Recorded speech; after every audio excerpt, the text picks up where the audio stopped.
How to update your payment details on VirtualStaff.ph. If you need to update the payment details used for your staff's salary, follow these steps. Initially, when you set up your VirtualStaff employer account, you'll provide payment details for verification purposes.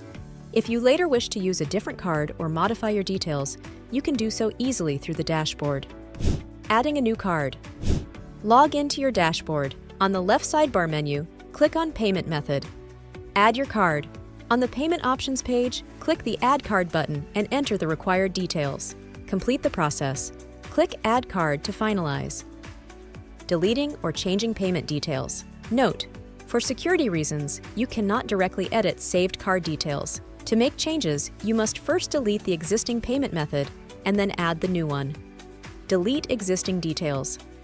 On the Payment Options page, click the Delete button, trash bin icon.